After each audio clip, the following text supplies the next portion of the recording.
என்ன இருந்தாலும் திட்டம் போட்டு செயல்படுத்தப்படுகிற ஒரு சூழலை உருவாக்குவதற்காக முடிவெடுப்பது என்று வரும்போது ஆட்சி பல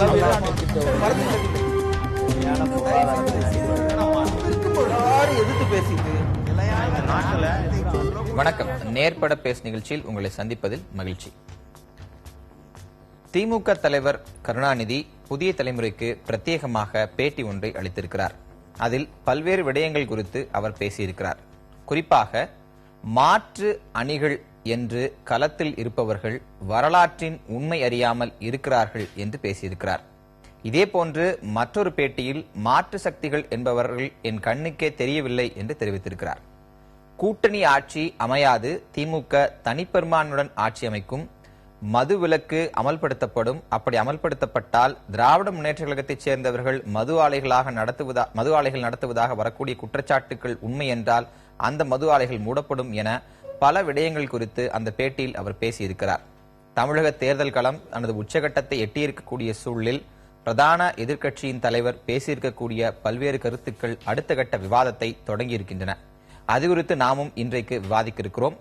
நம்மோடு மூத்த பத்திரிகையாளரும் அரசியல் விமர்சகருமான திரு மணி, திராவிட முன்னேற்ற கழகத்தைச் சேர்ந்த திரு கண்ணதாசன், அனைத்து இந்திய அண்ணா திராவிட முன்னேற்ற கழகத்தைச் சேர்ந்த திரு சமரசம், பாரதிய ஜனதா கட்சியைச் சேர்ந்த திரு நரேந்திரன் ஆகியோர் அரங்கத்தில் இருக்கிறார்கள். அதே போன்று மார்க்சிஸ்ட் கம்யூனிஸ்ட் கட்சியைச் சேர்ந்த பெரம்பூர் சட்டமன்ற உறுப்பினர் திரு சவுந்தரராஜன் நம்மோடு இணைகிறார். தொடர்ந்து விவாதிக்கலாம். அதற்கு முன்பாக திமுக தலைவர் அளித்திருக்கக்கூடிய அந்த பேட்டியை பார்த்துவிட்டு விவாதத்தை தொடரலாம். திராவிட ஆட்சிகளை அகற்றிட முடியும் அப்படின்னு ஒரு நம்பிக்கையோட மாற்று அணின்னு இன்னைக்கு வர்றாங்க. இதெல்லாம் ஒரு திமுகவுக்கு ஒரு சவால் அப்படின்னு பாக்குறீங்களா? சவாலாக ஆக்குறதே அவர்களோட போட்டுக் கொள்ளும்போது அவர்கள் பாவம் செய்யாமல் பேசுகிறார்கள், சரித்திரத்தை கூட அவர்கள் பேசுகிறார்கள் என்பதாக வருத்தப்படுகிறேன். இந்த தேர்தலை பொறுத்த வரைக்கும் ஒருவேளை தொங்கு சட்டமன்றம் அமைந்ததுன்னா கூட்டணி ஆட்சி அப்படிங்கிறது தேவையா அமையும் அப்படின்னு பாக்குறீங்களா? கூட்டணி ஆட்சியை ஏற்படுத்தால் தீர வேண்டும் என்கிற அளவுக்கு வாக்காளர்களை கைவிட்டுள்ளார்கள். அவங்களை தனித்து ஆட்சி அமைக்கின்ற அளவுக்கு தேவை உருவாகும். தொடர்ந்து வாதிக்கலாம். திரு சவுந்தரராஜன், நான் உங்களிடமிருந்து தொடங்குறேன். மாற்று என்று சொல்பவர்கள், மாற்று சக்தி என்று சொல்பவர்கள் வரலாற்றின் உண்மை அறியாமல் பேசுகிறார்கள் அப்படின்னு திரு கருணாநிதி சொல்றார். வரலாற்றின் உண்மை அறியாமல் நீங்கள் ஒரு மாற்று அணியை அமைத்திருக்கிறீர்களா?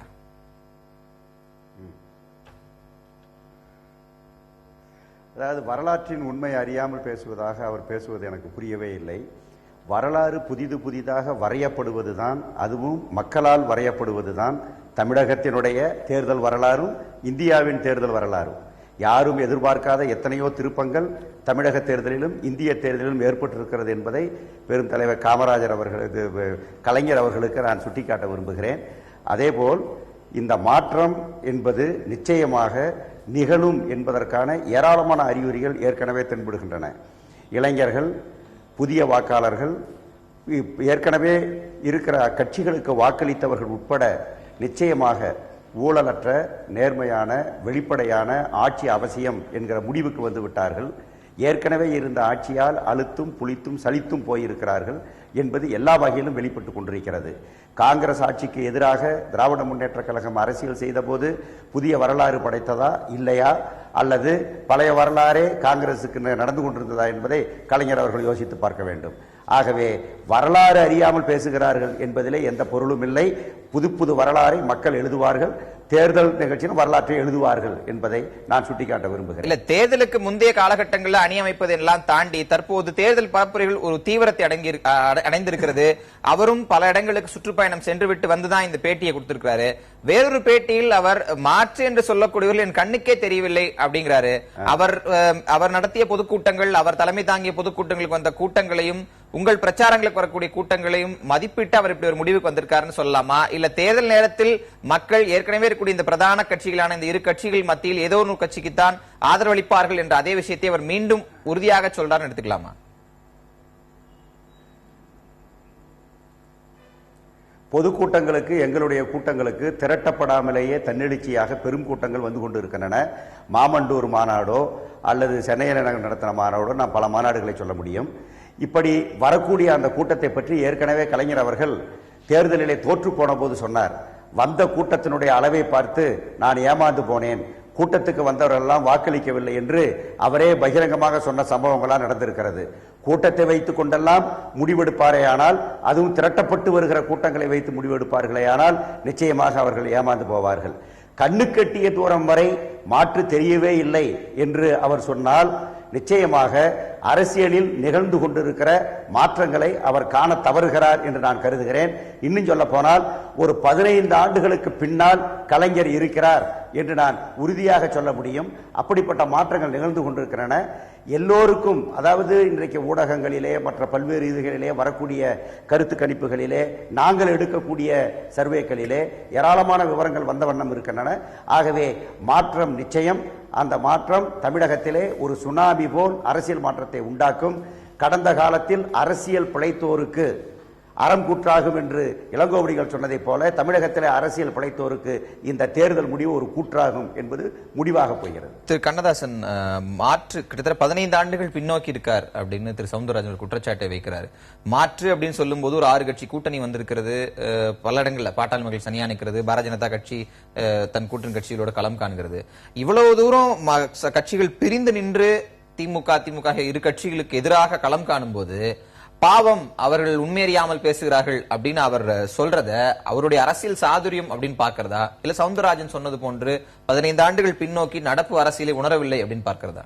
அதாவது மக்கள் நல கூட்டணி தலைவர்கள் எல்லாம் கற்பனை உலகத்தில் வாழ்ந்து கொண்டிருக்கிறார்கள் என்பதற்கு ஒரு சிறந்த எடுத்துக்காட்டு இந்த பதில். குறிப்பாக தலைவர் கலைஞர்கள் இன்று நேற்றல்ல பல களங்களை கண்டவர், மக்களுடைய நாடி துடிப்பை அறிந்தவர். இப்பொழுது இருக்கக்கூடிய தேர்தல் களம் திராவிட முன்னேற்ற கழகம் ஒன்றுதான் இந்த ஆட்சிக்கு மாற்றாக ஒரு ஆட்சி அமைக்கக்கூடிய திறன் கொண்டது என்பது எல்லாருக்கும் தெரியும். தோழர் சொன்னார், இந்த மாதிரி கூட்டங்களை வச்சு பார்க்க கூடாதுன்னு. அது அவர் பெரும்பாலும் நாங்கள் சொல்றது. ஆனால் மக்களுடைய எழுச்சி என்பது வேறு, கூட்டம் என்பது வேறு. இந்த தேர்தலில் நாங்கள் எழுச்சியை காண்கிறோம். மக்கள் தாமாக முன் திராவிட முன்னேற்ற கழக ஆட்சி அமைப்பதற்கு எப்படியெல்லாம் தங்களுடைய உணர்வை வெளிப்படுத்துறது எங்களுக்கு தெரியும். கள நிலவரம் எங்களுக்கு தெரியும். நாங்கள் பல்வேறு களங்களை பார்த்து வருகிறோம். அந்த வகையில பார்க்கும் பொழுது தலைவர் கலைஞர்கள் கூறியது மிக மிக உண்மை. மாற்றுன்னு தோழர் சொல்றாரு. அவங்க கூட்டணியில் இருக்கிற மாற்று என்னன்னு கேட்டீங்கன்னா, அவங்களுடைய கூட்டணி ஒருங்கிணைப்பாளரே தேர்தல் களத்தை விட்டு ஓடி போனதான் இப்போது மாற்றாக இருக்கிறதே தவிர வேற ஒன்றில். அதுக்கு அவர் சொன்ன காரணங்கள் எல்லாம் தோழர்களே சிரிப்பாங்க. அந்த அளவுக்கு ஒரு காரணத்தை சொல்லிவிட்டு ஓடிவிட்டார். அது அவருக்கு நிதர்சனம் தெரிந்து விட்டது. இந்த கூட்டணி என்பது பெருக்கியே பெறாத ஒரு கூட்டணிக்கு ஒருங்கிணைப்பாளராக இருந்து தாம் தேர்தல் நின்று மிக மோசமான தோல்வியை தழுவதை விட ஒதுங்கி போடலாம் போயிட்டாரு. அவர் மட்டும் அவர் போட்டியிட தொகுதியை விளங்கி இருக்காரு. ஒருங்கிணைப்பாளர் பொறுப்புல இருந்து அவர் விலகல் பண்ண மாட்டேன்னு ஒருங்கிணைப்பாளருக்கு முடிவு அப்படின்னு அவர் சொல்வதை நீங்க எப்படி கூட்டணியோட ஒரு கூட்டணி என்று அமைத்து நான் போட்டியிடுவதாக அறிவித்து ஒரு ஒன்றுமில்லாத ஒரு காரணத்தை சொல்லி அவர் வெளியேறி போறாருன்னா சவுந்தரராஜன் குறுக்கிடுறார். திரு சவுந்தரராஜன்,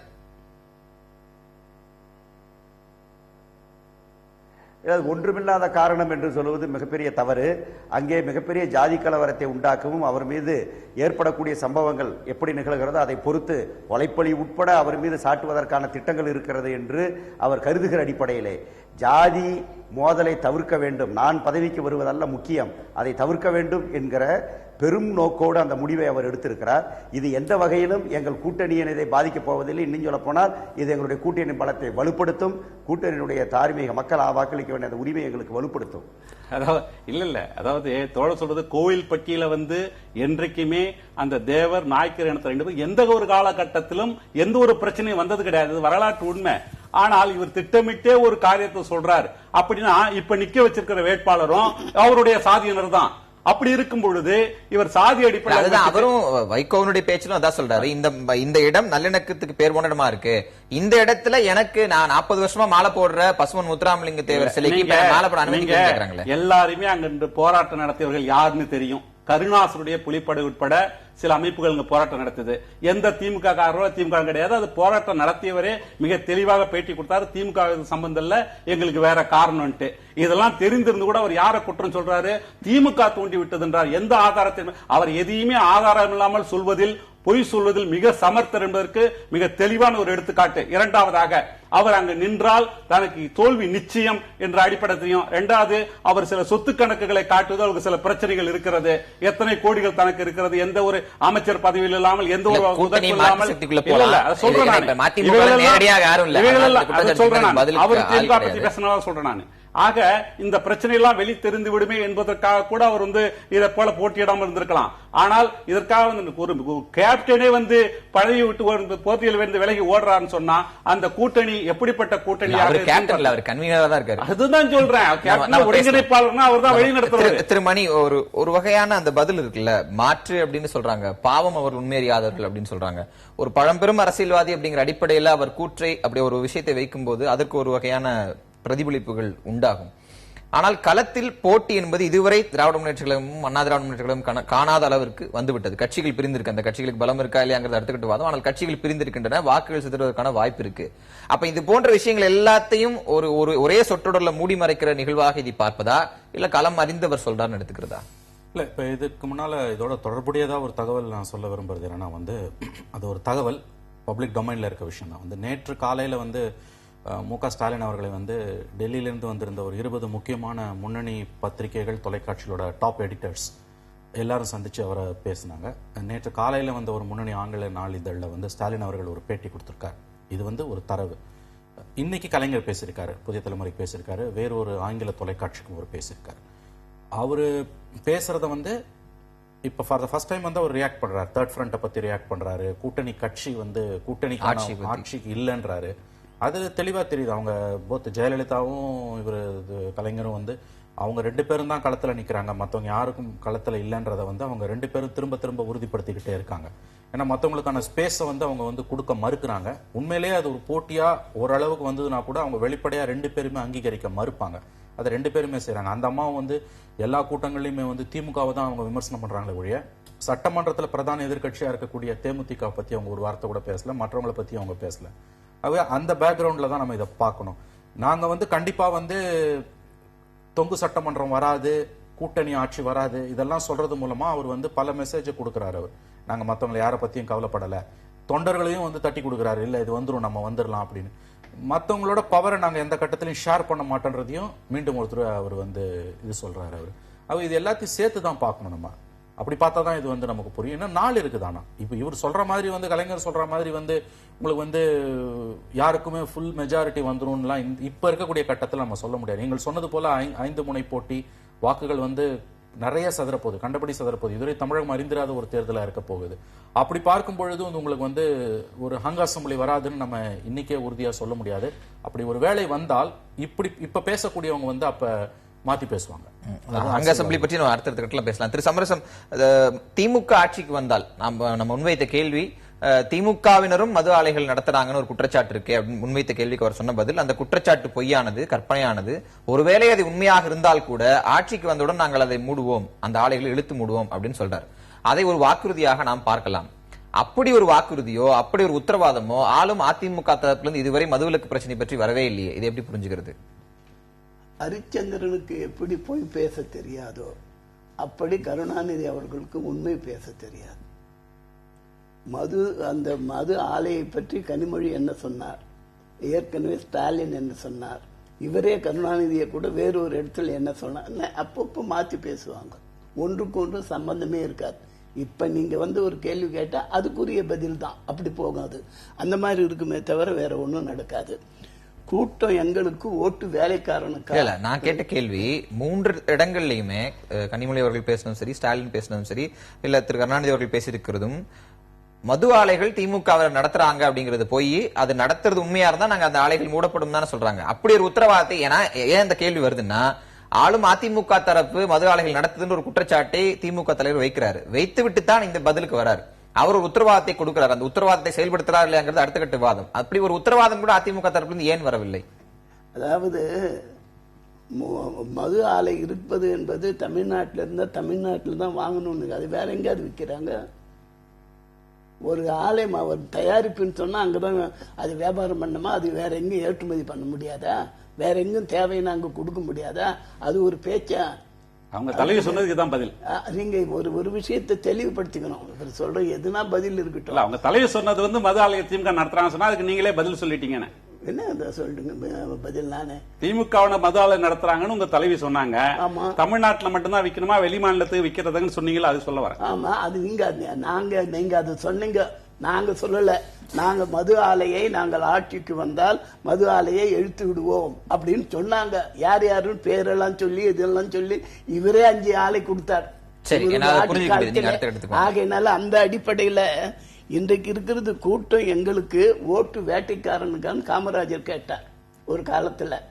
அதுபோல இன்றைய தினம் யார் என்ன செய்தாலும், எத்தனை வித்தைகள் கத்து என்ன செய்தாலும் செத்தவனை உயிர் பிழைக்க முடியாது.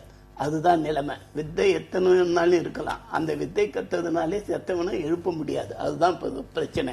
அதுக்கு நீங்க என்ன சொல்ல வரீங்க? என்ன சொன்னாலும் ஜெயிக்க முடியாதுன்றாரு. அப்படி அதை புரிஞ்சுக்கணும். ஒரு நிமிஷம் அவர் முடிக்கட்டும். உங்களுடைய வெற்றி வாய்ப்பு பற்றி பேசலாம். அதிமுக கழகம் எந்த காரணத்தை முன்னிட்டும் மிக நல்ல உயர்ந்த வெற்றியை பெற்று தனியாகவே ஆட்சி அமைக்கும். எதிர்கட்சி தலைவரே இல்லாத ஒரு ஆட்சியை அமைத்து காட்டும்.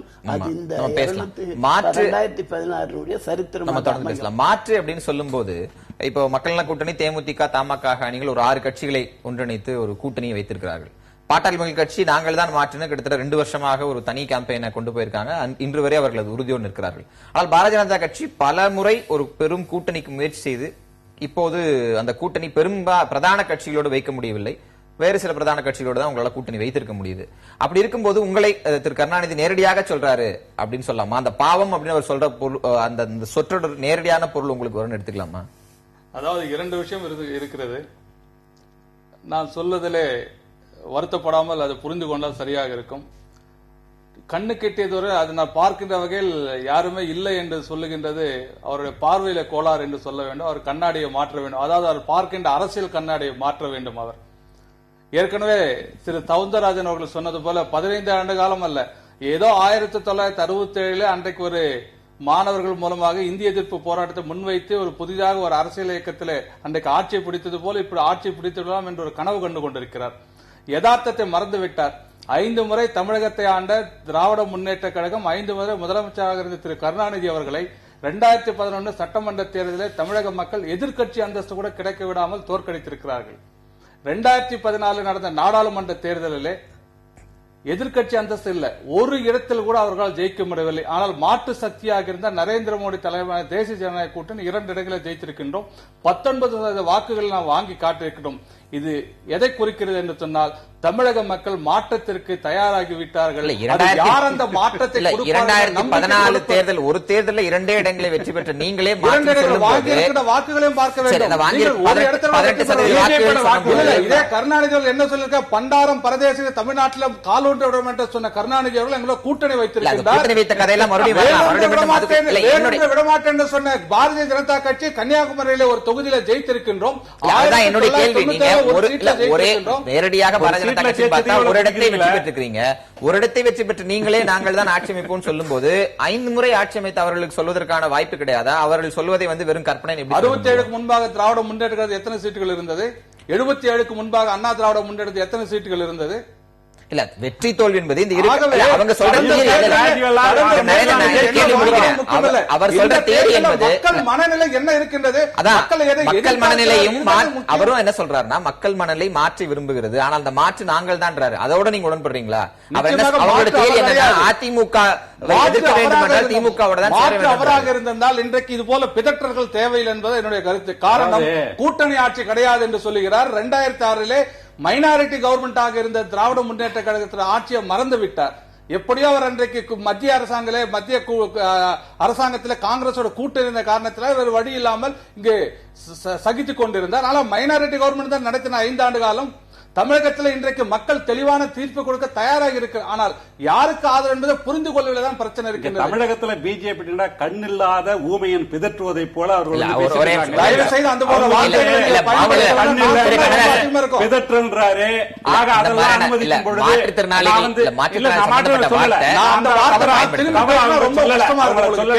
இவங்களுடைய எப்படின்னு கேட்டீங்கன்னா அந்த நாராச நடையில பேசி பேசி அரசியல் வார்த்தையை கொஞ்சம் தெளிவாக அவர் பயன்படுத்த நானும் சொல்றேன். அந்த மாதிரி மாற்றுத்திறனாளிகளை நானும் தவறா மற்றவர்களை குறிப்பிட்டு சொல்லல. ஆனால் அதே சமயத்துல இவங்க ஏதோ நாடாளுமன்றத்துல மாற்று சக்தியா வந்தாங்க. இவங்களுடைய தனித்தன்மை என்ன என்பது இப்ப தெரிஞ்சு போயிடும். தெரிஞ்சு போகுது. உங்களுடைய தனித்தன்மை எங்களுக்கு எப்பொழுதுமே தனித்தன்மை நாங்க உறுதி செஞ்சுட்டு வரோம். நாடாளுமன்ற தேர்தலில் நான் சொல்றேங்க, இன்றைக்கு திராவிட முன்னேற்ற கழகம் மதுவாசத்தை பேசுறீங்களே, என்ன தகுதி இருக்குது உங்களுக்கு? வீட்டுக்கு போய் கொட்டுறவங்க வீட்டுக்கு போய் மதுவிலக்கு கொண்டு வர வேண்டாம் சொல்லியிருக்காரு. 5 முறை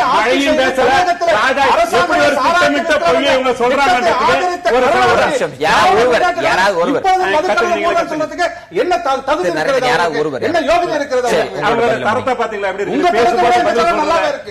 நீங்க தான் திறந்தாந்து பேச ஆரம்பிச்சிருக்கீங்க. இல்ல இல்ல இல்ல ஒரு நிமிஷம். அது உங்க திராவிட முன்னேற்ற கழகத்துல கலாச்சாரம். அது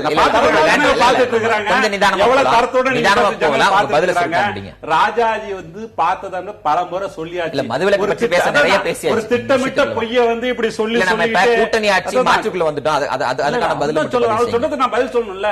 இப்படி ஒரு திட்டமிட்ட பொய்யை வர பரப்புறதுன்றது வந்து எவ்வளவு ஒரு நீங்க மதுக்கடைகளை நடத்தவே இல்லையா, ஆதரிக்கவே இல்லையா? யாராவது ஒருவர் பேசலாம். அது என்ன இப்போது மட்டும் கண்கட்ட போய் சூழ்நிலை ஒருவர் திராவிட முன்னேற்ற கழகத்தை ஆளுங்க மூடச்சேன்னு சொல்ல கருணாநிதி அவர்கள் உண்மையிலே தமிழக மக்கள் மீது நம்பிக்கை இருந்தால், அவர்கள் பாசம் இருந்தால், ஆட்சிக்கு வந்தாலும் வராவிட்டாலும் திராவிட முன்னேற்ற கழகத்தை சேர்ந்த யாரும் மது ஆலைகளை வைத்திருப்பதற்கு அனுமதிக்க மாட்டேன், கட்சியை வைத்திருக்கிற சொல்லுங்க. இவங்க வந்து பார்வையே இல்லாத மாதிரி தான் எல்லாம் இருக்கிறாங்க, காதும் கேட்காத மாதிரி இருக்கிறாங்க, தெளிவா படிக்காம இருக்கிறாங்க. நான் என்ன சொல்ல வரேன்னு கேட்டீங்கன்னா,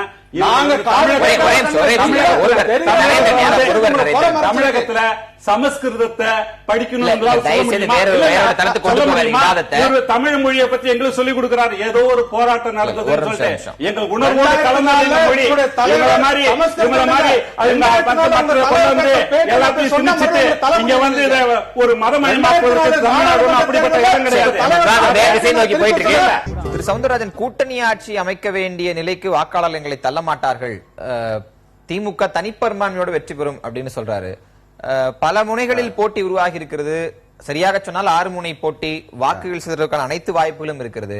இருந்தும் அவர் தனிப்பெரும்பான்மைக்கு வாய்ப்புன்னு சொல்றதை நீங்க எப்படி பாக்குறீங்க? அதாவது தனிப்பெரும்பான்மைக்கு வாய்ப்பு என்பது நிச்சயமாக திமுகவுக்கும் கிடையாது, அதிமுகவுக்கும் கிடையாது. அது தேமுதிக, மக்கள் நல கூட்டணி, தமாக அணிக்குத்தான் இருக்கிறது என்பது ஒன்று. 2,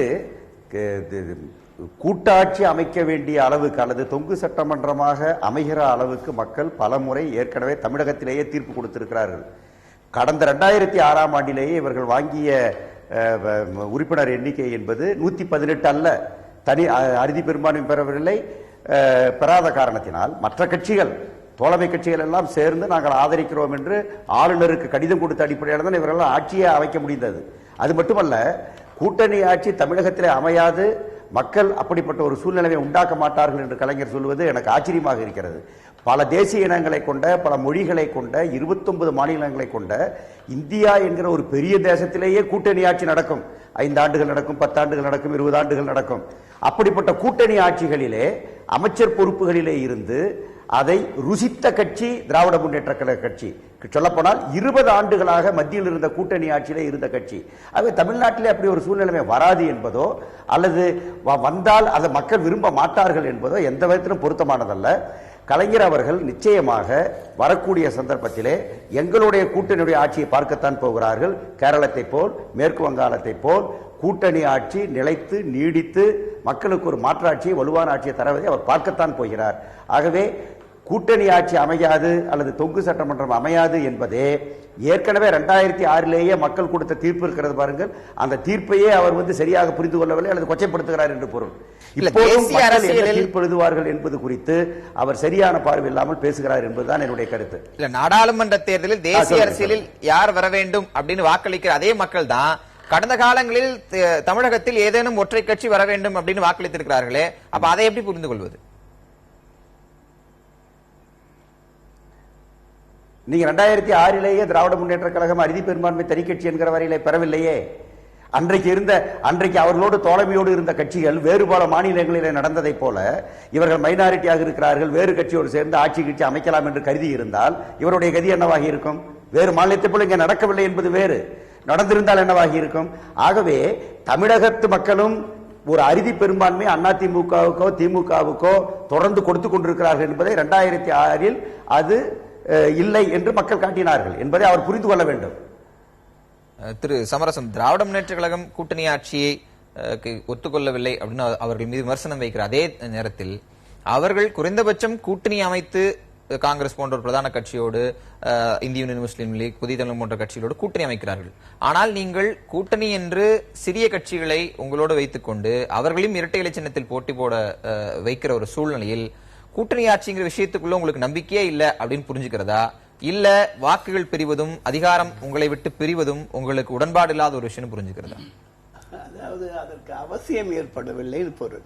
இதுல ஒன்றும் அகங்காரம், திமிரு, அது இது நல்லா ஒன்றும் கிடையாது. கூட்டணி ஆட்சி அமைக்க வேண்டிய அவசியம் இல்லை. ஒன்று காரணம், புரட்சி தலைவி அம்மா அவர்களுடைய செயல் திட்டங்கள், சமூக நல திட்டங்கள் எல்லாம் மக்களை போய் நேரடியாக சேர்ந்து இருக்கிறது. நீங்க வெற்றிக்கான காரணத்தை சொல்றீங்க, நான் அமைக்கவில்லைங்கிற காரணத்தை கேட்கிறேன். தொங்கு சட்டமன்றம் அமைந்து அவர்கள் அவரவர் சின்னத்தில் போட்டியிட்டால் நாளைக்கு பிரச்சனை வருங்கிறதுனாலதான் இரட்டை இலை சின்னத்தில் போட்டி போட வேண்டுங்கிற நிபந்தனையை நீங்க விதிச்சீங்கன்னு சொல்றாங்களே. தமிழ் மாநில காங்கிரஸ் உங்களோட வராமல் போனதற்கு முக்கியமான நிபந்தனையே இந்த இரட்டை இலை சின்னம் தான் சொல்றாங்களே. அது அவங்க சொல்லுவாங்க, வெளியே அவங்களை சேர்த்துக்காதனால வெளியே 1008 இல்ல. இன்னைக்கு உங்களோட இருக்கக்கூடிய சரத்குமாரா இருக்கட்டும், இல்ல கருணாசா இருக்கட்டும், இல்ல ஷேக் தாவூத் கட்சியா இருக்கட்டும், தமிழ் மன்சார் இருக்கட்டும், எல்லாத்தையும் இரட்டையில தான் போட்டி போட சொல்லிருக்கீங்க. ஏற்கனவே அவர்கள் இந்த சின்னத்தில் நின்றவர்கள் தான், அது ஒன்றும் புதியதா இல்லை. அதிமுக கழகம் 234 தொகுதியிலும் நிற்கும், அதனுடைய தோழமை கட்சியும் அந்த சின்னத்திலேயே நிற்கும் என்பது சொன்னது. இது ஒன்றும் இல்லை, யாரையும் மிரட்ட ஏமாற்ற அதெல்லாம் ஒன்றும் கிடையாது, தேவையில்லை, அப்படியெல்லாம் அவசியம் இல்லை. அதிமுக கழகம் நல்ல முறையிலே வெற்றி பெற்று மிக நல்ல முறையிலே ஆட்சியை அமைக்கும். இப்ப இந்த நீங்க ஆரம்பத்தில் சொன்ன மாதிரி இரு கட்சிகளும் தங்களுக்கு மாற்றாக ஒரு வருவதை விரும்பவில்லை, அதனால இந்த விஷயத்தை தொடர்ந்து சொல்றாங்கன்னு சொல்றீங்க. சொல்வதை தாண்டி இவர்கள் செய்கிறார்கள். சின்னம் என்பது ரொம்ப முக்கியமாக பார்க்கப்படுகிறது. திராவிட முன்னேற்ற கழகத்திலும் காங்கிரஸ், இந்திய யூனியன் முஸ்லீம் லீக், புதிய தமிழகம், மனித மக்கள் நீங்களாக இருக்கக்கூடிய அனைவரும் உதயசூரியன் சின்னத்துல தான் போட்டியிடுறாங்க. இவர்கள் விரும்பவில்லை என்றாலும் உருவான மாற்று இவர்களால் தடுக்க முடியுமா? அது மக்கள் கொடுக்கிற தீர்ப்பை பொறுத்தது. இவங்களால எந்த அளவுக்கு தடுக்க முடியும்னு தெரியல. பட் அவர் ஏஎஸ் சொன்ன ஒரு பாயிண்ட் ரொம்ப முக்கியமான பாயிண்ட், அதை எல்லாருமே கவனிக்க தவறுறாங்க. 2006 தமிழகம் கூட்டணி அரசை நோக்கி, கொலிஷன் ஏரான்னு நம்ம ஆங்கிலத்தில் சொல்றோம் இல்லையா, அதை நோக்கி போக துவங்கிடுச்சு. அன்றைக்கு கலைஞருக்கு சோனியா காந்தியோட இருந்த பர்சனல் ரேப்போவால அவரால் இங்க 36 காங்கிரஸ் எம்எல்ஏக்கள் அவங்களுடைய ஆதரவை அவர் வெளியிலிருந்து வாங்கிட்டு அவர் ஒரு மைனாரிட்டி கவர்மெண்ட் தான் ரன் பண்ணிட்டு போனார், சக்சஸ்ஃபுல்லா ரன் பண்ணிட்டு போனார். அதையும் நம்ம கவனிக்கணும். ஆனா இந்த முறை அந்த மாதிரி செய்ய முடியாது. ஒருவேளை தொங்கு சட்டமன்றம் வந்தால் நிச்சயமா எல்லாருமே ஆட்சியில பங்கு கேட்பாங்க. யாருமே அந்த வெளியிலிருந்து ஆதரவுன்ற அந்த கான்செப்ட் இனிமே கிடையாது. இந்த முறை தொங்கு சட்டமன்றம், அதாவது உங்களுக்கு ஹங் அசம்பிளி வருவதற்கான வாய்ப்புகள் ஓரளவுக்கு இருக்குன்னு தான் நம்ம சொல்லலாம். 2006 சொல்லும் போது புரிஞ்சுக்க முடியுது. ஆனா 2014 ஒரு சிங்கிள் லார்ஜஸ்ட் பார்ட்டியா ஏடிஎம்கே எமர்ஜ் ஆகுது, 44% வாக்குகள் எமர்ஜ் ஆகுது. 2011 தேமுதிக, இடதுசாரிகள் இவங்கெல்லாம் கூட்டணி வைத்து ஒரு அறுதி பெரும்பான்மை என்பது அதிமுகவுக்கு கிடைக்கிறது. அப்ப அந்த ட்ரெண்ட் மாறி இருக்கு. நீங்க வரலாறு எப்பயுமே சொல்லுவாங்க, உங்களுக்கு நேர்கோட்டில வராது, உங்களுக்கு சுழண்டு தான் உங்களுக்கு மேல வரும். அது ஒரு ஸ்ட்ரைட்டா வராது உங்களுக்கு. இது 2006க்கு முன்னால ஒரு கட்டத்துல கூட நமக்கு அந்த மாதிரியான ஒரு ஹங் அசம்பிளி வந்தது கிடையாது. 2006 அந்த ட்ரெண்ட் செட் ஆகுது, 2011 மாறுது, 2014 கால்குலேஷன்ஸ் டோட்டலி டிஃபரெண்ட். என்ன கேட்டீங்கன்னா அதை நீங்க கணக்கில் எடுக்க வேணாம். 2006 and 11 மட்டும் நீங்க வச்சு பாத்தீங்கன்னா 2006 கிளியரா ஒரு இண்டிகேஷன் நமக்கு வருது. அதாவது 2 பேர்ல யாராவது ஒருத்தருக்கு மட்டும்தான் மக்கள் அறுதி பெரும்பான்மையை கொடுப்பார்கள் என்ற கருத்தோட்டம் உடைக்கப்படுகிறது. அது மறுபடியும் 2016 ரிப்பீட் ஆவதற்கான வாய்ப்புகள் இன்னும் சொல்ல போனா பிரகாசமாக இருக்குன்னு கூட நம்ம சொல்லலாம். ஏன்னா இது அரித்மெட்டிக்ஸ் 5-6 உடையுது. அப்ப உங்களுக்கு ஹங் அசம்பிளிக்கான நீங்க கூட்டணி ஆட்சிக்கு வாய்ப்பு இல்லை அப்படின்னு திமுக தலைவர் சொல்றது பாக்குறோம். நீங்க திமுகவுக்கு கூட்டணி அமைப்பதில் ஒரு வல்லமையான கட்சி, மிக எளிதில் கூட்டணி அமைப்பாங்க. மணி சொன்னது போன்று மைனாரிட்டியாக இருந்தாலும் ரொம்ப வெற்றிகரமாக அந்த 5 ஆண்டுகளே வெளியிருந்த ஆதரவோடு அந்த ஆட்சியை நீங்க நிறைவு செஞ்சீங்க. வலுவான கூட்டணி அமைக்க முடியாத அந்த காலகட்டத்திலேயே கூட்டணி ஆட்சியை நோக்கி நீங்க நகர தொடங்கி விட்டீர்கள், உங்களுக்கான நிர்பந்தம் ஏற்பட்டு விட்டதுன்னு ஏன் சொல்லக்கூடாது? இல்ல, அதாவது 2006 தேர்தலை பத்தி எல்லாரும் ஒரு தெளிவற்ற ஒரு பார்வை இருக்குது. என்ன பாருங்க கேட்டீங்கன்னா, திராவிட முன்னேற்ற கழகம் அன்றைய தினம் போட்டியிட்ட தொகுதிகள் மிக மிக குறைவு. அந்த அடிப்படையில் வெற்றி பெற்ற தொகுதிகளும் குறைவா 96 தொகுதிகள் வந்தது. ஆனால் இப்பொழுது அப்படி கிடையாது. அது அடிப்படை. அதான் தலைவர் ஏன் கூட்டணி ஆட்சிக்கு வாய்ப்பு இல்லை, நாங்கள் சிங்கிள் லார்ஜஸ்ட் பார்ட்டியா மெஜாரிட்டி வரும்னு சொன்னதுக்கான காரணம், இன்றைய காலகட்டத்தில் திராவிட முன்னணி 179 தொகுதியில் போட்டியிடுது. இதுக்கு முன்னால் 134 தொகுதியில் போட்டிட்டு 96 இடங்கள் வெற்றி பெற்றது. அப்பொழுது எங்களுடைய பெரும்பான்மையான இடங்களை கூட்டணி கட்சி கொடுத்தோம். அதற்கு பிரதிபலனாக அவர்கள் எங்களை ஆதரிச்சாங்க. இதுதான் நடந்தது. மைனாரிட்டி அரசுன்றது ஜெயலலிதா அவருடைய வார்த்தை, அரசமைப்பு சட்டத்தில் அந்த மாதிரி வார்த்தைகள் ஒன்றும் கிடையாது. ஆனால் அது முழுமையாக 5 ஆண்டு காலத்தை வெற்றிகரமாக நடத்திய பெருமை தலைவர் கலைஞர் சாகும். ஆக இங்க கூட்டணி அரசு என்பது ஏற்புடையதல்ல, தமிழகத்துக்கு அது பொருந்தாது என்பது எங்களுடைய எண்ணம். அதன் அடிப்படையில் தலைவர் கலைஞர் அவர் கேட்கிற கேள்வி உங்க பதில் என்ன? மத்திய அரசில் நீங்கள் பங்கெடுக்கும் போது கூட்டணி தேவைப்படுகிறது, அமைச்சர்கள் தேவைப்படுகிறார்கள், ஆனால் மாநிலத்துக்கு என்று வரும்போது நாங்கள் பங்கு தர மாட்டோம் சொல்றது சரியா? அதாவது ஒரு பெடரல் ஃபார்ம் ஆஃப் கவர்மெண்ட் மத்திய அரசை பொறுத்தவரை இங்க ஒரு பெடரல் ஃபார்ம் ஆஃப் கவர்மெண்ட் இங்க இல்ல. அங்க ஒரு கூட்டாட்சி தத்துவத்தின் அடிப்படையில் மத்திய அரசு இயங்கும் பொழுது தமிழகத்துக்கு சேர்ந்த நலன்களை பெற்றுத் தருவதற்காக அங்க நாங்க அந்த பொறுப்புகளை வாங்கியிருந்தோம். ஆனால் தமிழகத்தை பொறுத்தவரை எங்களால் தனிப்பட்ட முறையில் மக்களுடைய தேவைகளை, பிரச்சனைகளை தீர்க்க முடியும் என்ற சிந்தனை அடிப்படையில் இங்க கூட்டணி ஆட்சி தேவையில்லை. சவுந்தரராஜன் குறுக்குறீங்க.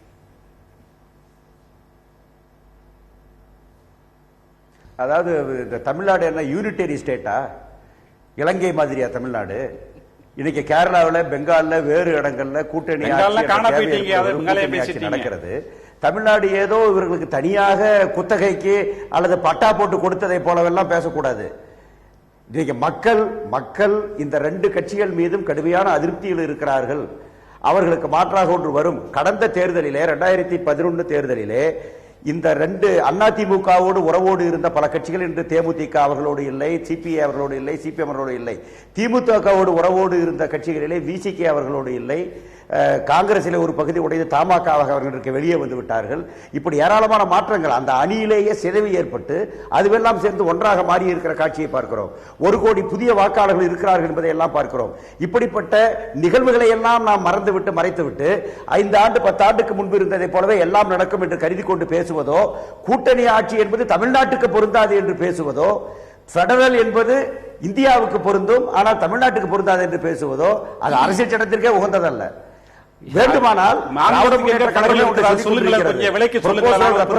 எங்களுடைய சிபிஎம் சொல்லுவதை போல அதற்காக நீங்கள் நில்லுங்கள். மாநிலத்தில் எங்க பெடரல் சிஸ்டம் இருக்குன்னு எங்களுக்கு சொல்லுங்களேன், கொஞ்சம் புரிஞ்சுக்கிறோம். அதாவது ஒரு விஷயம் பெடரல் என்பது இந்தியாவுக்கு, அந்த பெடரல் என்கிற சமஷ்டி அமைப்பு இந்தியாவுக்கு தான் பொருந்தும். மாநிலத்தில் சேர்ந்து அமைக்க வேண்டிய சூழ்நிலைமை கூடாது, இல்லாது. அதாவது அது தப்புன்ற, அதைத்தான் தப்புன்றேன். நீங்க சமஷ்டியவே தப்பா நீங்க கம்பேர் பண்றீங்க, அதுதான் தப்புன்றேன். அப்படி இருக்கவே முடியாது. எப்படி கேரளத்தில் இருக்கிறது? நாளைக்கு நீங்க இப்ப 90 சுருக்கமா ஒரு பாயிண்ட் சொல்ல விரும்புறது என்னன்னா, இப்ப இவங்க 2 பேருமே கூட்டணி சர்க்கார் வராது, நாங்க தான் தனி மெஜாரிட்டின்றதெல்லாம் வெளியில பேசுறது. ஆனா 2 கட்சியுமே தலைமை அப்படி ஒரு சூழல் வந்தால் என்ன மாதிரியான நடவடிக்கை எடுக்கணும், ஒரு கண்டின்ஜென்சி பிளான் சொல்லுவாங்க பாத்தீங்களா, அதுக்கு தயாரா தான் இருப்பாங்க. ஏன்னா ஆட்சியை பிடிப்பதில் அவங்க தலைமையில ஆட்சி அமைக்கணும்ன்றதுல 2 பேருமே தெளிவா இருப்பாங்க. ஆக இப்ப கலைஞர் சொல்லி இருக்கிறதோ, அந்த அம்மா சொல்லாம இருக்கிறதோ, இதெல்லாம் எலெக்ஷன் ரெட்டரைக்கு தான். தேர்தலுக்கு பிறகு பேசுறாங்க பாத்தீங்களா, அதுதான் உண்மையான பேச்சு. அதாவது 2006ஆம் ஆண்டிலேயே நாங்கள் அறுதி பெரும்பான்மை இல்லை என்றால் கூட வெற்றிகரமாக ஆட்சி நடத்தக்கூடிய அந்த ட்ராக் ரெக்கார்டு எங்களுக்கு இருக்குது. அதனால எங்களுக்கு அந்த வாய்ப்பே கிடையாது. அங்கதான் திரு மணி சொன்னது போன்ற எனக்கு அந்த கேள்வி, உங்க ட்ராக் ரெக்கார்டு எந்த இடத்துல இருந்ததுன்னா அப்போது இந்த மாற்றுங்கிற விஷயமோ மாற்று குறித்த விவாதங்களோ எழவில்லை. இன்றைக்கு மாற்றி எழுந்து ஒரு வடிவம் பெற்றிருக்கிறது. அந்த வடிவம் பல வடிவங்களாக பிரிந்து இருக்கிறது. அப்போ உங்களுக்கு தேவை, உங்களுக்கு ஆட்சி அமைக்கணும் இருக்கு. அப்ப அந்த தேவைங்கிற ஒரு நிர்பந்தம் இருக்கும்போது நீங்க சம்மதிச்சுதான் ஆகணும். இல்ல, இந்த மாற்று என்றதே ஒரு கற்பனை தான், ஒரு காணல் நீர் போல அவர்களாக அதை பெரிதுபடுத்தி சொல்லி இருக்காங்களே தவிர உண்மையான மாற்று அவர்கள் கிடையாது என்பதுதான் கல நிலைமை. இல்லையா, மத்திய அரசு நிலைக்கணும்னு சொன்னா இவங்களுடைய ஆதரவு தேவை என்ற நிலைமை அங்க. ஆனால் இந்த மாநில அரசு இருந்தா நமக்கு தேவை என்று அவங்க நினைக்கல. அதை விட்டாதான் ஆகும்னு கருணாநிதி அவர்கள் ஒரு ஒட்டுமொத்தமா போய் சண்டை பிடிச்சி வச்சிருந்தார். இவங்களுடைய தயவு தேவைன்றதுனால அவங்க கொடுக்கல, அவ்வளவுதான். ஆனால் நியாயமா பேசினா 96 எம்எல்ஏ வச்சு நடத்தினது மைனாரிட்டி கம்யூனிட்டி ஆட்சி தான். இல்ல, அப்படி என்றால் திரு மணி சொல்றது 2 கட்சிகளுமே ஆட்சி அமைப்புக்கு தயாரா இருப்பாங்க. தொங்கு சட்டமன்றம் அமைந்தால் 2 கட்சிகளுமே அந்த முடிவெடுப்பாங்க தானே சொல்றாங்க. அப்படி ஒரு முடிவுக்கு அதிமுகவும் போகுமா? அப்படி ஒரு நிலையே வராது. வந்தால பரிசீலனை செய்யலாம். ஏன் வருது? வர முடியாது. எந்த காரணத்தை முன்னிட்டும் வராது. 234 தொகுதி எழுதி இப்ப இவங்க சொல்றாங்க இவரு இருக்கிறாரு, இவரு இருக்கிறாரு. எத்தனை தொகுதி அவங்களுக்கு வரும் சொல்லுங்க. நான் சொல்றேன் இப்பவே நாங்க 214 ஜெயிப்போம் தான் நாங்க சொல்றோம். அதுதான் எழுதி வச்சு எல்லாருமே ஆட்சி மக்கள் தான் முடிவு சீமானே சொல்லும்போது நேற்று அப்படி நீங்க சொல்லிட முடியாதுல்ல. ஒரு ஜனநாயக அமைப்பு தானே அவரு சீமானே சொல்லிட முடியும்னு சொல்ல முடியாது. எல்லாரும் வர கட்சி தானே. மக்களே தெரியும் மதிச்சு சொல்ல நானே. ஆனா மக்களே தெரியும் எல்லாமே இவர்கள் சொல்லக்கூடிய தேர்தல் கால யுக்திகளே தவிர அதெல்லாம் உண்மை அல்ல. நான் சொன்ன போது அவ்வளவு கோபப்பட்ட திராவிட முன்னேற்ற கழக நண்பர் அவர் மட்டும் அரசு இவர்கள் பார்வை கோளாறுன்னு அவரும் இப்ப சொல்லலையே. ஆக நான் சொன்னதே கலைஞர் அவர்கள் இல்ல அவர் கோபப்படுறது அர்த்தமே இல்ல. இப்ப அவர் சொல்றாரு, இன்னொரு முறை சொல்றாரு மத்தியில பெடரல் சிஸ்டமா மாறுது. இது என்ன புது அர்த்தம் புரியல. இவர்களை தமிழை வைத்துக் கொண்டு எப்படி வேணா விளையாடலன்னு தெரியும். ஆனா இவ்வளவு மோசமா ஒரு அர்த்தமே இல்லாமல் பேசுறது புரியல. ஒரு விஷயம் தெளிவு, 2 திராவிட கழகங்களும் தமிழகத்தில் கூட்டணி கூட்டணியில யாருக்கு பங்களிப்பது அவரோட மன ரீதியாக தயாராக இல்லை. அது முதல் காரணம். இரண்டாவது பாரதிய ஜனதா கட்சியால இவர்களோட கூட்டணி வைக்க முடியலன்னு சொல்ல வரீங்க? இல்ல, பாரதிய ஜனதா நாங்க வைத்திருந்தோமே 98 இருந்து 2000 தமிழகத்தில் அதிமுகவோட கூட்டணி வைப்பதற்கான பேச்சுவார்த்தை நடைபெற்றதாக செய்திகள் வந்தது. செய்திகள் தான் நடைபெறாமல் போனது இதுதான் காரணம். அதில் எந்த விதமான உண்மை இல்லை. ஒரு விஷயம் நாங்கள் தெளிவாக இருந்தோம், தமிழகத்தில் கழகங்கள் இல்லாத ஒரு மாற்று சக்தி ஆட்சியை கொண்டு வர வேண்டும். யாரெல்லாம் இன்றைக்கு மாற்று அணியில் இருக்கிற அத்தனை பேரும் பாரதிய ஜனதா தலைமையில போட்டியிட வேண்டும் நாங்கள் சொல்லி இருக்கின்றோம். காரணம், இன்றைக்கு உண்மையிலே ஒரு மாற்று சக்தியாக இந்த நாட்டை வளர்ச்சி பாதையில் கொண்டு செல்ற நரேந்திர மோடியை தலைவராக பெற்றிருக்கூடிய இந்த கட்சியில நல்ல ஒரு ஆட்சி கொடுக்கிற கட்சியில நாங்கள் நீங்க சொன்ன வார்த்தை மறுக்கிறேன். நாங்கள் திராவிட முன்னேற்ற கழகத்தின் வாசலிலோ அனைத்து இந்த அண்ணாதிராவிட வாசல் நாங்கள் நிற்கவில்லை. இது உண்மை. அப்படி இருந்திருந்தால் அது வேற மாதிரி இருந்திருக்கும். இல்ல, நாங்கள் நிற்கவில்லை, அதுதான் உண்மை. மட்டும் இல்ல, நாங்கள் எந்த விதமான சமரசம் செய்து கொள்ள என்பதற்கு அடையாளம் எங்களோடு வருகிறேன் என்று சொன்ன வெளியில் வேறு கட்சிக்கு சென்று வேற கூட்டணிக்கு காரணம் அவர்கள் கேட்ட கோரிக்கைகளை ஏற்றுக்கொள்ளாத காரணத்தை இது உண்மை. ஆகவே நாங்கள் காம்ப்ரமைஸ்ல நாங்க ரெடியா இல்ல. நாங்க ஒரே விஷயம் தெளிவா இருந்தோம், நீங்க திராவிட கழக முன்னேற்ற ஆட்சி வேண்டாம் சொல்லுங்க, 2 ஆட்சி வேண்டாம் சொல்றாங்க, அத்தனை பேர் ஓரணியில் நிற்போம் சொல்றோம். அதற்கு அவள் தயாரா இல்லை. அவளை தனிப்பட்ட விருப்பங்களை முன்வைத்ததனாலதான் இன்றைக்கு பிரிந்திருக்கிறத விட நாங்கள் காரணம் அல்ல. திரு சவுந்தரராஜன் கிட்டத்தட்ட 10 ஆண்டுகளுக்கு பிறகு ஒரு தொலைக்காட்சிக்கு அவர் அளித்திருக்கக்கூடிய பேட்டி இது. இந்த பேட்டியில ஒரு பல தகவல்களை மெசேஜ்னு திரு மணி சொன்ன மாதிரி தொண்டர்களுக்கும் மக்களுக்கும் கொடுத்திருக்காரு. தீவிர பரப்புரையில் இறங்கி இருக்கிறாரு. ஒரு பழம்பெரும் அரசியல்வாதியினுடைய இந்த பரப்புரையும் இது போன்ற கருத்துக்களும் களத்தில் உங்களுக்கு எந்த மாதிரியான சவால்களை ஏற்படுத்தும்?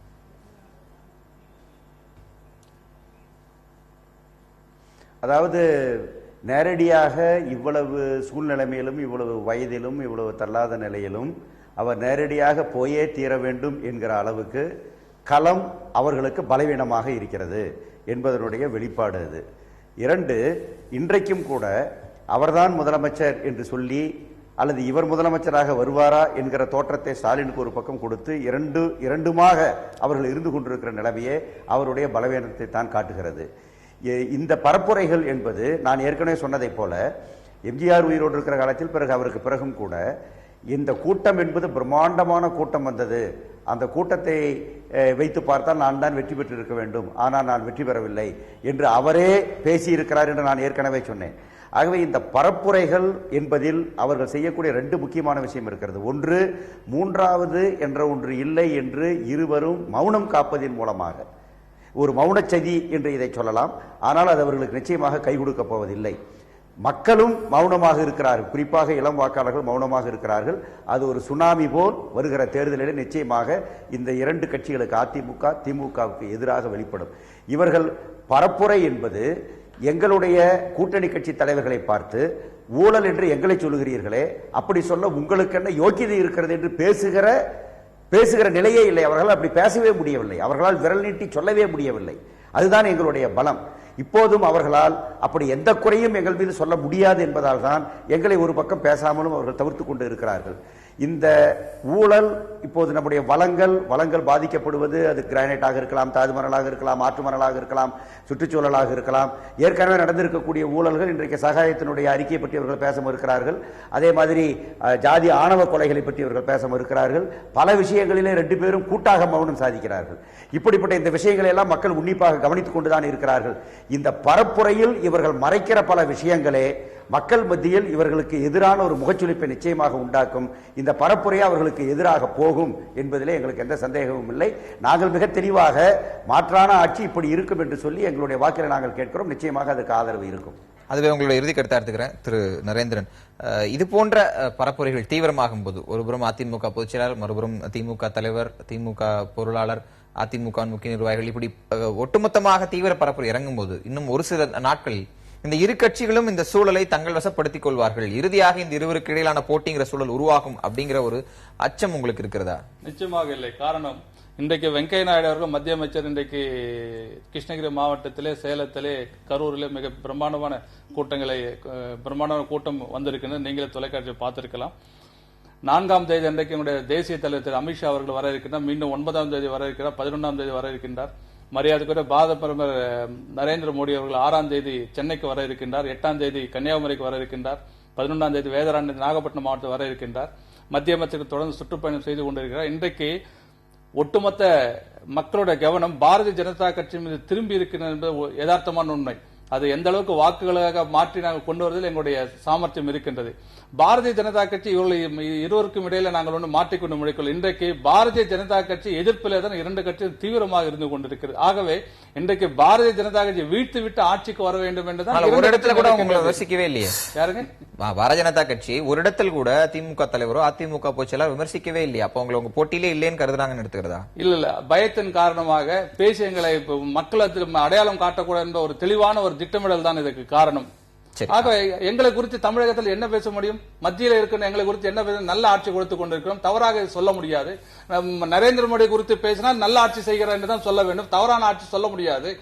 வேற எந்த ஆட்சியோ இன்றைக்கு இந்தியாவில் மிக கிட்டத்தட்ட 16 மாநில பாரதிய ஜனதா கட்சி ஆட்சியோ கூட்டணி ஆட்சி நடந்து கொண்டிருக்கிறது. எங்கேயுமே நல்லதொரு ஆட்சி நடந்து கொண்டிருக்கிறது. ஆகவே எங்களை குறித்து தமிழகத்தில் நாங்கள் ஆட்சி செய்யவில்லை. 2 கட்சிகள் தான் கடந்த 50 ஆண்டு காலம் ஆட்சி செய்திருக்கின்றது. இவருடைய தவறுகளைத்தான் நாங்கள் சுட்டிக்காட்ட முடியும். நாங்கள் ஆட்சியில் இருக்கவில்லை, எங்களை குறித்து பேச முடியும். ஆகவே தமிழக மக்கள் தெளிவாக இருந்து கொண்டிருக்கிறார்கள். இன்றைக்கு பாரதிய ஜனதா கட்சியை மையமாக வைத்துதான் தமிழக அரசியல் நடந்து கொண்டிருக்கிறது நான் சொல்லுவேன். திரு சமரசம், இது போன்ற பரப்புரைகள், நேரடி மோதல்கள்ல நீங்கள் அவர்களை விமர்சிப்பதும் அவர்கள் உங்களை விமர்சிப்பதும் ஆன விஷயங்களில் பொதுவாக ஆளும் கட்சிகளுக்கு ஏற்படக்கூடிய அந்த ஆன்டி இன்கம்பன்சி, மக்கள் மத்தியில் ஏற்படக்கூடிய அந்த அதிர்வலைகளை திராவிட முன்னேற்ற கழகம் அறுவடை செய்ய தொடங்கிவிட்டது அப்படின்னு எடுத்துக்கலாமா? நாங்க எப்படி வெற்றி பெறுவது என்பதற்கு திட்டம் வகுத்து அதற்கான பணிகளில் ஈடுபட்டு வேலை செய்து கொண்டிருக்கிறோம். அது இன்னைக்கு நேற்று ஆரம்பிச்சதில்ல. இப்ப எதிர்கட்சிகள் கூட வரக்கூடிய தோழமை கட்சிகள் கூட நீங்க ரெட்டையலையில் நின்னுங்கன்னு சொன்னதுக்கு காரணம், நாங்க 6 மாதத்துக்கு முன்னே அந்த இதெல்லாம் போட்டுட்டோம். யார் பூத் ஏஜென்ட், யார் அங்க வேலை செய்யறது, எந்த கட்சி கொடுத்தாலும் அவங்க ஜெயிக்க வைக்கணும். அதான் அம்மா ஆர்டர். நீங்க யாரு கொடுக்கறோன்றது நீங்க நினைக்க கூடாது. அது நானே நிக்கிறதா நினைச்சு வெற்றியோட வரணும் அப்படின்னு சொல்லி போட்டிருக்காங்க. எல்லா பொறுப்பும் எங்க தலைமையில நாங்க எடுத்து போட்டுக்கிறோம். அந்த வகையில வெற்றி 6 மாசத்துக்கு முன்னாடி போட்டு வேட்பாளர் 20 முறை மாத்திட்டீங்களே. அது மாத்துறது அது அது அந்த இதுல விளையாட்டு வீரர்கள் ஒற்று கொண்டு வச்சுக்கிறது. அந்தந்த இது போடும்போது காங்கை மாடு இவ்வளவு இருக்கும், திருவண்ணாமலை மாடு இவ்வளவு இருக்கும், இது அது ஜோடி பரவாயில்லையா, ஜோடி போடணும் அது மாதிரி போட்டது. வேற ஒரே ஒரு விஷயம் மட்டும் சொல்றேன். கடந்த 2014 நாடாளுமன்ற தேர்தலோட போட்டி ஆரம்பத்தில் திராவிட முன்னேற்ற அதிமுக திமுக இருந்தது. ஆனால் கடைசி ஒரு வாரத்திலே தமிழகத்தின் முதலமைச்சர் அன்றைக்கு மோடியா லேடியா என்று கேட்டு சூழ்நிலை மாறுவதற்கு காரணம் பாரதிய ஜனதா கட்சி கூட்டணி இன்றைக்கு வலுவாக மோடி அழைக்கிறார். அரசியல் எப்பொழுது மாறும் என்று தெரியாது. எங்களுடைய வேலைகள் இன்னும் அதிகமாக செல்லுகின்ற போது கூட்டணி நிச்சயமாக எங்களை மையமாக வைத்து தமிழக அரசியல் நடக்கும். இந்த கருணாநிதி அவர்கள் இப்படி இந்த வயதுல இப்படி போய் பிரச்சாரம் செய்யறது அனுதாபத்தை கொடுக்காது. அவர் ஆலோசனை சொல்லணும், உட்கார்ந்து இது பண்ணிட்டு இப்படி இப்படி போங்கன்ட்டு வேலை வாங்கி இருக்கணும். அதுதான் அவர்களுக்கு வெற்றியை கொடுக்கும். அவரே போய் இப்படி செஞ்சா அவருக்கென்ற ஒரு ஈர்ப்பு இருக்கு, அவருக்கென்ற ஒரு கூட்டம் வரத்தானே செய்யும். அவர் தானே கட்சி தலைவர் இருக்காருங்க. அதுக்கு தகுந்த அளவுக்கு தன்னுடைய உடல் அமைப்பு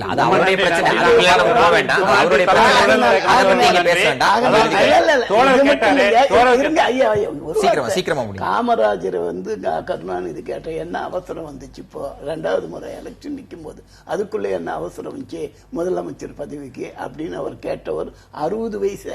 இவருக்கு 94 வயசு ஆகி இப்போ சுத்துறாரு. பேராசது அந்த அப்படி ஒரு நிலைமை வருவது பேராபத்தாக பரவாயில்ல. எங்க தலைவர் நடமாட முடியலன்னா கூட அவர் தொண்டர்களை சந்தித்து மக்களை சந்தித்து வாக்கு கேட்பது ஒரு ஜனநாயக கடமை அப்படின்னாரு.